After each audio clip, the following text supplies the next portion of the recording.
Un jour, quelqu'un demanda au grand prédicateur Charles Spurgeon s'il était prêt à mourir pour sa foi. « Absolument pas », répondit Spurgeon.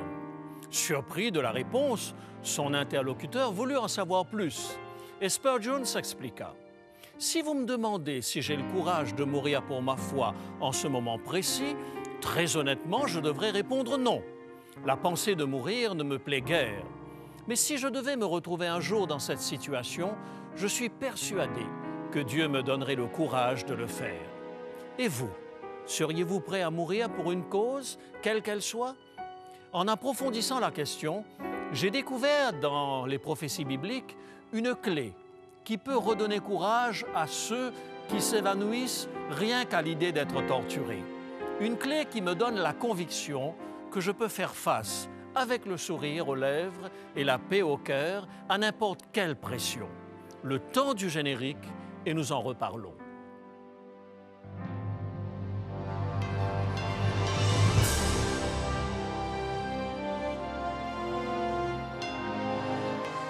Elle a résisté à l'épreuve du temps.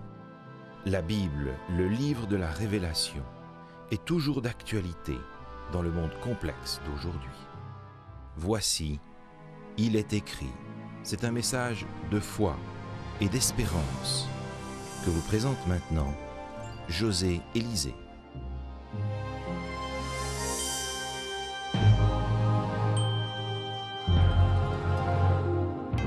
Nabuchodonosor, que les œnologues assimilent plus volontiers à un contenant de champagne qu'à un roi, avait soumis tous les peuples du monde antique et avait bâti le plus puissant des empires. Un empire si puissant que le nom de Babylone était devenu synonyme des plus grandes réalisations humaines. C'est l'historien Hérodote qui rapporte des détails à peine croyables au sujet de l'ancienne Babylone. Babylone, écrit-il, est une cité qui s'étend sur un immense quadrilatère, chaque côté mesurant un peu moins de 25 kilomètres. L'ensemble des murs de la ville s'étire sur presque 100 kilomètres. De plus, elle surpasse en splendeur toute cité connue au monde. S'il était encore de ce monde, Hérodote ne serait pas surpris de nous entendre utiliser l'adjectif babylonien pour désigner un état d'opulence et de propre suffisance absolue. Nebuchadnezzar était conscient qu'il avait bâti le plus grand empire du monde, un monument à sa propre gloire qui s'élèverait comme un témoignage perpétuel de son savoir-faire. Un empire tel que ni les historiens ni les géographes ne pourraient passer sous silence. Puis ce fut la nuit fatidique du songe, révélation de l'avenir du monde. Une immense statue composée de différents métaux est pulvérisée par une pierre venue de nulle part, et cette pierre se transforme en une immense montagne. Cette vision annonçait les empires qui allaient succéder à Babylone jusqu'à ce que Dieu lui-même mette un terme à l'histoire de l'humanité. Cette nuit-là, Nebuchadnezzar comprit que son œuvre grandiose ne serait pas éternelle. Nebuchadnezzar, avait dit le prophète Daniel, « Même si aujourd'hui tu es la tête d'or de la statue et que tu présides aux destinées du plus grand empire du monde, un jour viendra où un royaume moindre que le tien prendra le pouvoir à ta place. » Dieu avait choisi de révéler à ce monarque païen l'avenir de l'humanité à travers un songe qui laisse aujourd'hui encore plus d'un théologien perplexe. Des siècles à l'avance, Nebuchadnezzar vit la montée et la chute des empires qui lui succéderaient jusqu'à ce que Dieu lui-même mette un terme à l'histoire de notre planète par l'établissement du royaume éternel de Jésus-Christ. Le message était on ne peut plus clair. Dieu conduit l'histoire et même le plus grand des potentats ne saurait se mettre en travers de ses plans. Mais au lieu d'être rassuré par le fait que Dieu tient les rênes de l'histoire, Nebuchadnezzar en fut marré, car cette révélation remettait en question tout ce qu'il avait bâti. Dans le chapitre 3 du livre de Daniel, peu de temps après qu'il ait fait ce rêve prophétique, on rapporte que Nebuchadnezzar fit ériger une statue, bien réelle celle-là. Il remplaça les métaux et l'argile dont était composée la statue de son rêve par un seul métal, le plus précieux de tous, l'or.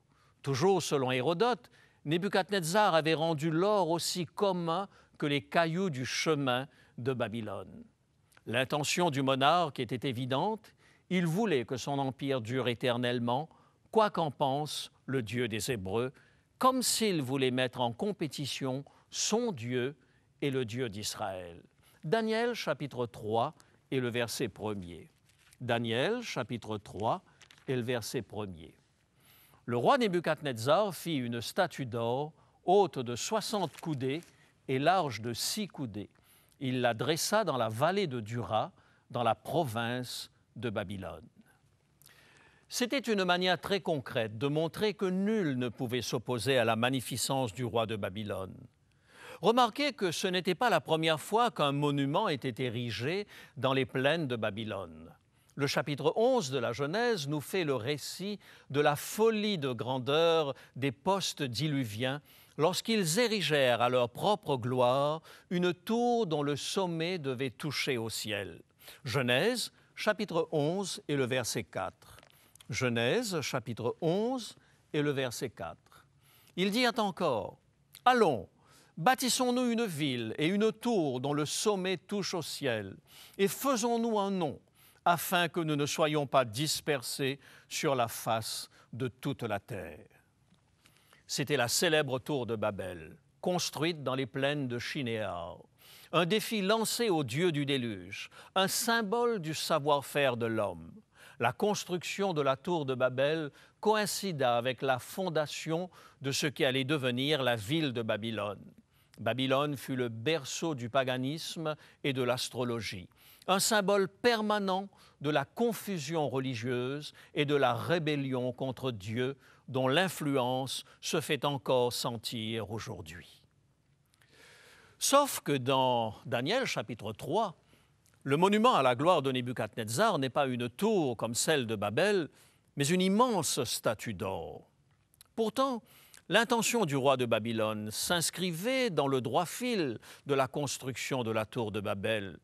Il suffit de consulter la liste des invités pour s'en convaincre. Daniel chapitre 3 et le verset 2. Daniel chapitre 3 verset 2. Le roi Nebuchadnezzar fit convoquer les satrapes, les intendants et les gouverneurs, les grands juges, les trésoriers, les jurisconsultes, les juges et tous les magistrats des provinces pour qu'ils se rendissent à la dédicace de la statue qu'avait élevée le roi Nebuchadnezzar. Tout comme la tour de Babel, cette statue était une tentative d'unifier le monde autour d'une idéologie unique. Tous les hauts fonctionnaires devaient faire allégeance au roi, un signal clair envoyé à tout l'Empire. À partir de ce moment, seule la religion unique imposée par le roi serait acceptée dans toute l'étendue de l'Empire. Daniel 3, versets 4 et 5, « Un héros cria à haute voix, « Voici ce que l'on vous ordonne, peuple, nation, hommes de toute langue, au moment où vous entendrez le son de la trompette, du chalumeau, de la guitare, de la sambuc, du psalterion, de la cornemuse et de toutes sortes d'instruments de musique, vous vous prosternerez et vous adorerez la statue d'or qu'a élevée le roi Nebuchadnezzar. » Le docteur Jacques Doucan, dans son commentaire du livre de Daniel intitulé « Le soupir de la terre », présente ainsi le projet royal. D'une manière significative, dans le texte araméen, le même mot, Hechim, Daniel chapitre 2, verset 44, qui décrit l'établissement du royaume de Dieu, ici traduit « suscité », devient au chapitre 3 un mot-clé qui résonne comme un refrain. Il y apparaît 8 fois dans les versets 1, 2, 3, 5, 7, 12, 14 et 18 pour décrire l'établissement de la statue, ici traduit « dressé » ou « élevé ». Le royaume de Nebuchadnezzar remplace le royaume de Dieu. Dans un effort désespéré pour conjurer la prophétie divine, Nebuchadnezzar établit une religion universelle, une alternative à la vérité où l'homme est invité à adorer la créature à la place du Créateur. Voici le commentaire de Jacques Doucan. Nebuchadnezzar rassemble dans la plaine non seulement ses propres fonctionnaires, mais encore tous les peuples, les nations, les hommes de toute langue, en vue de les réunir dans la même œuvre sacrée, la sienne. C'est ici le premier caractère de la religion de Babel. La religion de Nebuchadnezzar, parce qu'issue de l'homme, ne tolère pas la diversité. C'est le même acharnement à l'unité propre aux bâtisseurs de Babel. Bâtissons-nous une ville et une tour et faisons-nous un nom. Nebuchadnezzar ne se lance pas dans une entreprise totalement originale. Il adapte le projet de Dieu à sa sauce personnelle. Il emprunte à la prophétie biblique de Daniel 2 le schéma général et l'infléchit juste assez pour que toute la gloire lui revienne. N'est-ce pas là le même principe qui produit aujourd'hui le sentiment que dans toute religion, il y a un fond de vérité? Le diable sait que rien ne ressemble plus à un vrai billet de 20 $ qu'un faux billet de 20 $. Il sait qu'une perversion trop accentuée de la vérité ne serait pas attrayante. Aussi tord-il suffisamment la vérité pour qu'elle perde sa profondeur et sa richesse voulues par Dieu. La plus dangereuse imposture n'est pas un mensonge éhonté, mais bien un mélange subtil de vérité et d'erreur. Dès les origines, l'histoire de Caïn et d'Abel nous le montre. Les deux frères offrirent un sacrifice à Dieu, mais l'un correspondait au projet de Dieu et l'autre pas. C'est ce que nous dit Hébreux au chapitre 11 et le verset 4. C'est par la foi qu'Abel offrit à Dieu un sacrifice plus excellent que celui de Caïn. C'est par elle qu'il fut déclaré juste, Dieu approuvant ses offrandes, et c'est par elle qu'il parle encore, quoique mort. La Bible insiste sur le caractère de transfert que représente l'agneau sacrificiel. Le pécheur repentant transfère son péché symboliquement sur la tête de l'agneau, préfigurant le transfert du péché du monde sur l'agneau de Dieu. Le pécheur manifestait ainsi sa foi dans celui qui avait le pouvoir d'effacer son péché. Les plus beaux des légumes offerts sur l'autel par Caïn ne pouvaient véhiculer ce puissant symbole. Dieu voulait rappeler par le sacrifice d'un agneau la mort de son fils, Jésus. Caïn, ignorant le sens du symbole, fit les choses à sa façon et dépouilla du même coup le symbole de tout sens. Il ne viendrait à l'idée de personne au Québec de célébrer la Saint-Jean-Baptiste avec un drapeau vert à pois jaunes. Ce serait dépouiller ce jour de sa signification profonde. De même, les légumes de Caïn, fussent-ils biologiques, exempts d'OGM, ne pouvaient symboliser le salut de l'humanité en Jésus-Christ. C'est le propre de la religion de Babylone et de toutes les religions totalitaires de dépouiller les projets de Dieu de leur sens profond. C'est aussi la raison pour laquelle les sentences des gourous des sectes les plus dangereuses sont si séduisantes. Elles ont toute l'apparence de la vérité, mais cachent sous des dehors de brebis des intentions de loup. Pourquoi mon royaume ne serait que la tête d'or, se dit Nebuchadnezzar. N'ai-je pas bâti un empire à nul autre pareil? Suis-je vraiment sur mon déclin? Élever une statue d'or massif de 30 mètres de haut, apporter un démenti flagrant au Dieu du ciel qui osait parler de déclin de l'empire. L'histoire de la statue de Nebuchadnezzar, dans le 3e chapitre du livre de Daniel, envoie un signal on ne peut plus clair au Dieu des cieux. La race humaine n'a nullement l'intention de croire aux paroles du Créateur. Et pour faire bonne mesure, la nouvelle religion de Nebuchadnezzar exige des peuples vaincus une adoration imposée à la pointe de l'épée. Daniel, chapitre 3 et le verset 6. Quiconque ne se prosternera pas et n'adorera pas sera jeté à l'instant même au milieu d'une fournaise ardente. Il existe un parallèle frappant entre ce récit et le chapitre 13 de l'Apocalypse.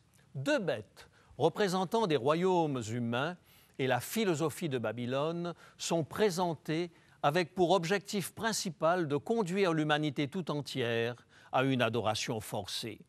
Tout comme dans Daniel chapitre 3, la terre entière est forcée d'adorer l'image de la bête et la peine encourue est également la peine de mort. Apocalypse chapitre 13, versets 14 et 15.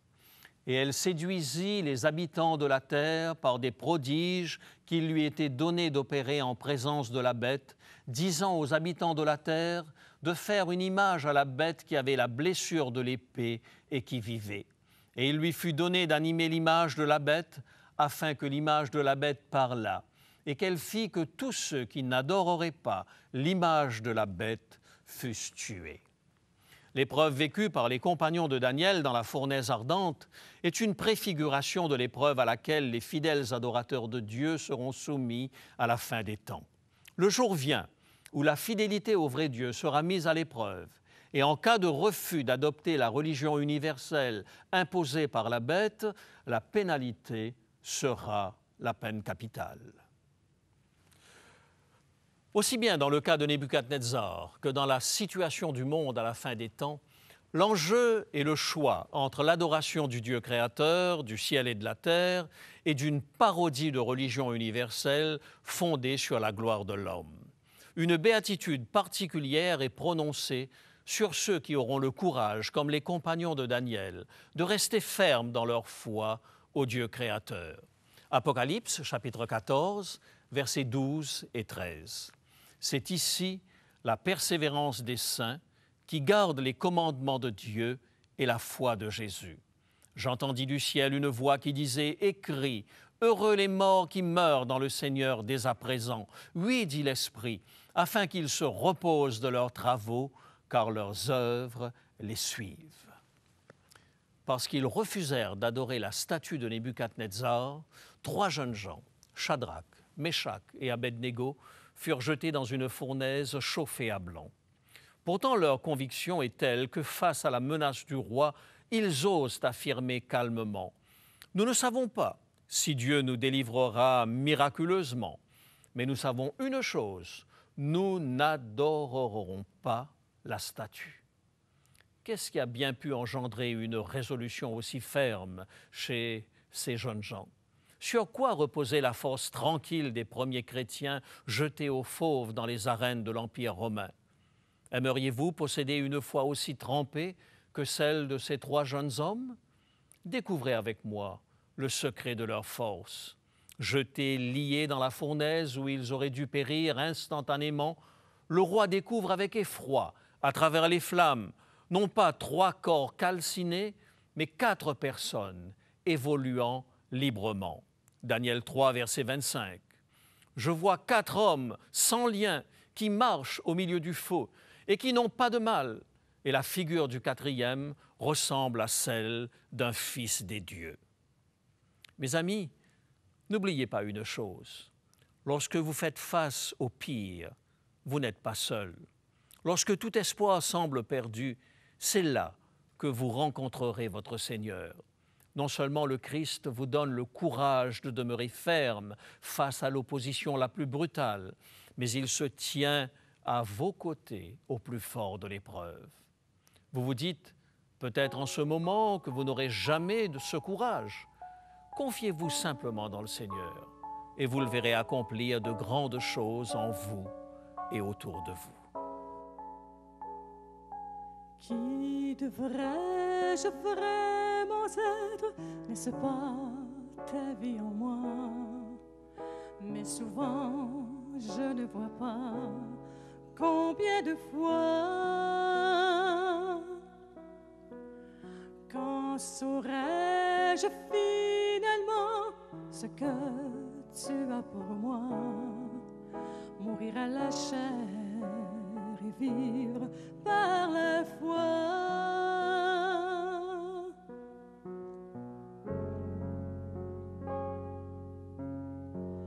Combien de fois je suis à bout, voulant m'évader de tout, mais je sais, Seigneur, je sais que tu me vois. Combien de fois dois-je tomber avant de réaliser que c'est toi, Seigneur, c'est toi le seul chemin.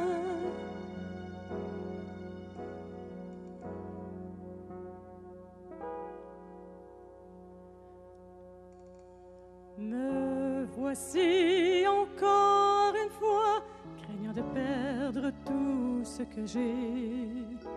Mais je sais, rien n'est perdu si je te le donne. Souvent, Seigneur, je veux te suivre sans rien abandonner. Pourtant ma vie entre tes mains, je ne puis tomber.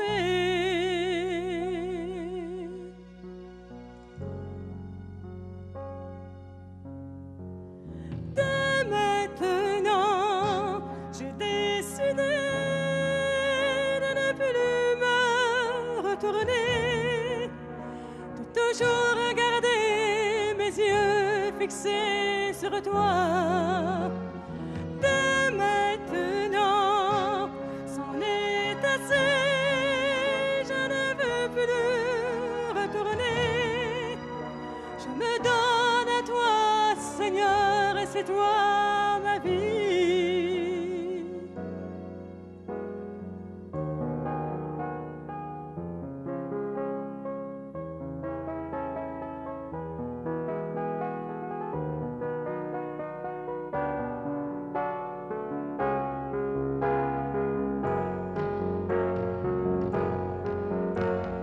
Dès maintenant, j'ai décidé de ne plus me retourner, de toujours regarder mes yeux fixés sur toi.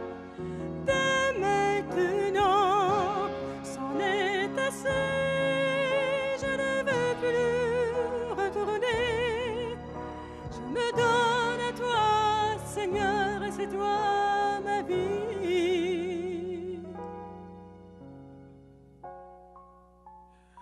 Alors que le monde entier courbe l'échine devant des contrefaçons de l'Éternel Dieu, cédant aux pressions culturelles et aux tentations, aimeriez-vous posséder cette foi inébranlable qui vous permet de tenir ferme en toute occasion?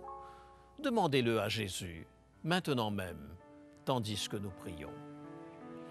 Père Céleste, apprends-nous à ne jamais nous contenter de la médiocrité. Apprends-nous à demeurer fidèles aux valeurs auxquelles nous croyons. Crée dans notre cœur un ardent désir de ressembler chaque jour un peu plus à Jésus, afin qu'un jour, nous puissions le voir face à face. Nous te le demandons au nom de Jésus. Amen.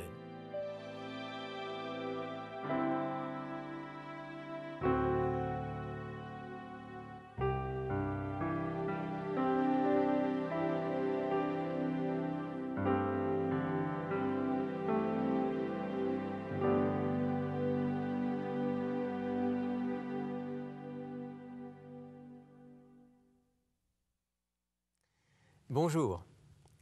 Le livre du prophète Daniel est un livre fascinant et dans cette série d'émissions, José nous permet d'entrer pleinement dans son message. Aujourd'hui, pour prolonger cette émission, je vous offre, de la part de l'équipe d'Il est écrit, un livre intitulé « Le soupir de la terre », un livre de Jacques Doucan. Et pour présenter le livre et l'auteur, j'ai avec moi à nouveau mon ami José. Bonjour José. Bonjour Rémi. Alors ce livre, le soupir de la terre, un excellent commentaire du livre du prophète Daniel. Ce livre, tu le connais bien et tu connais également son auteur. Oui, j'apprécie particulièrement ce livre parce que l'expérience du docteur Jacques Doucan elle-même est une expérience extrêmement intéressante parce qu'il vient du judaïsme. Il a donc cette sensibilité qui lui permet de comprendre le texte, je dirais, de l'intérieur. Dans l'original hébreu. Dans l'original hébreu.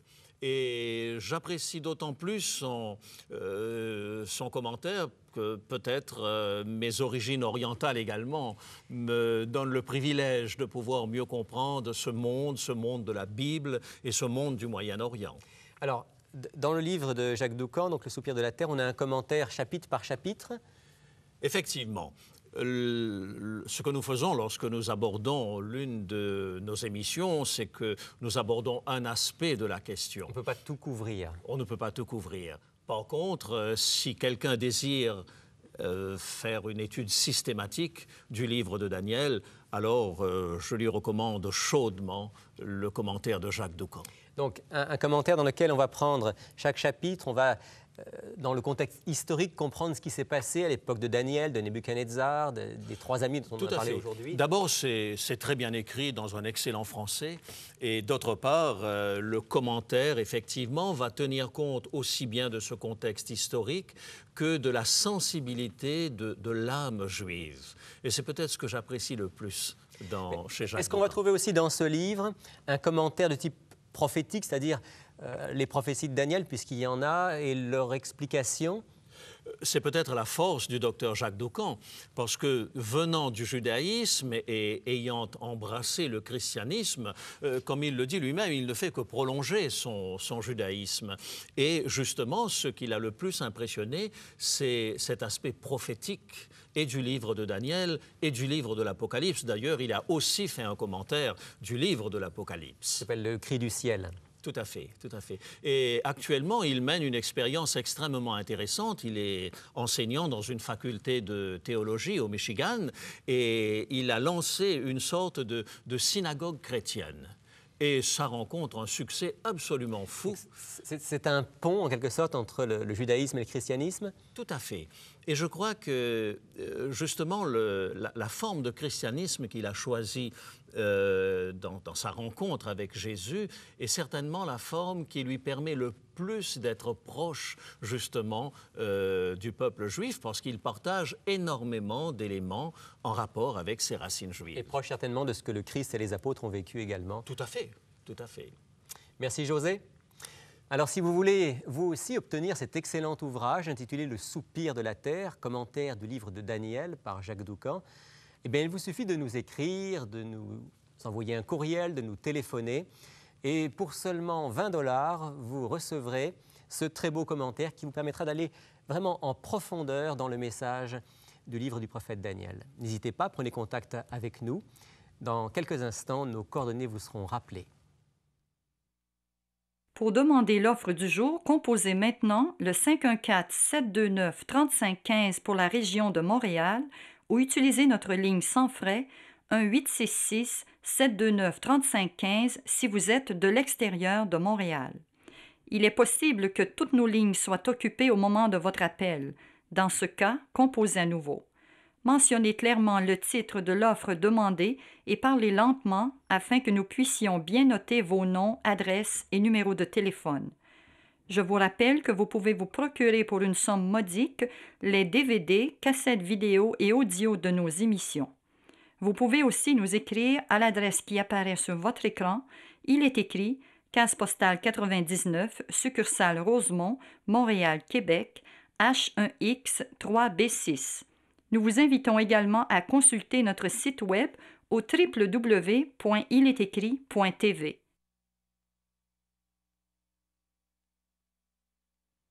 Mes amis, il est temps de nous quitter maintenant.